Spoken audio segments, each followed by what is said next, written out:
اعوذ باللہ من الشیطان الرجیم، بسم اللہ الرحمن الرحیم۔ شروع خدا کا نام لے کر جو بڑا ہی مہربان نہایت رحم کرنے والا ہے۔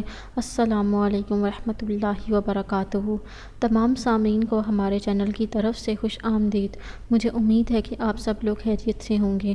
ناظرین، آج کا جو وظیفہ میں آپ لوگوں کی خدمت میں لے کر حاضر ہوئی ہوں وہ جادو و مدفون کا پتہ چلانے کے لیے۔ اگر آپ کے گھر میں کسی نے جادو کر کے آپ کے گھر میں کسی چیز کو دفن کر دیا ہے، کوئی تعویذ آپ کے گھر میں آ کر دبا گیا ہے، تو آپ اس کا پتہ چلوا سکتے ہیں، یا کس شخص نے یہ کام کیا ہے اس کا بھی آپ لوگ پتہ چلوا سکتے ہیں۔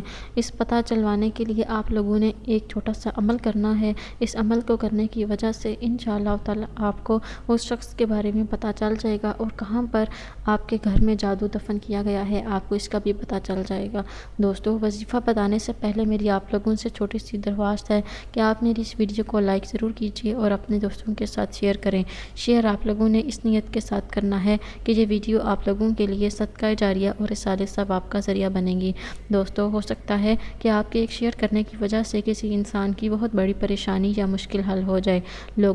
آپ لوگوں نے کیسے یہ وظیفہ کرنا ہے اس کے بارے میں اب آپ لوگوں کو بتاؤں گی۔ سحر اور جادو کسی مکان میں دفن ہو لیکن اس کا پتہ نہ چلتا ہو، تو آپ لوگوں نے یہ عمل شروع کرنے سے پہلے اول و آخر 3 مرتبہ درود شریف پڑھ لینا ہے۔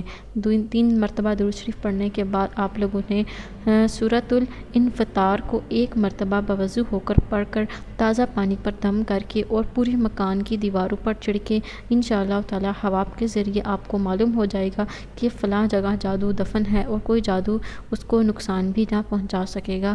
آپ کے گھر کے کسی بھی فرد کو نقصان نہیں پہنچے گا، اور آپ کو خواب میں اشارہ مل جائے گا کہ آپ کے گھر میں یہ جادو کس نے دفن کروایا ہے اور آپ کے گھر سے کون شخص حسد کرنے والا ہے۔ دوستو، اگر آپ لوگوں کو آج کی ویڈیو پسند آئی ہے تو کمنٹس میں اس کا اظہار ضرور کیجیے گا۔ میری اللہ پاک سے دعا ہے کہ اللہ پاک آپ سب کو ہر قسم کے جانی و مالی نقصان سے محفوظ رکھیں، آمین ثم آمین۔ دوستو، اگلی ویڈیو تک مجھے اجازت دیجیے، اپنی دعاؤں میں یاد ضرور رکھیے گا۔ اللہ حافظ و ناصر۔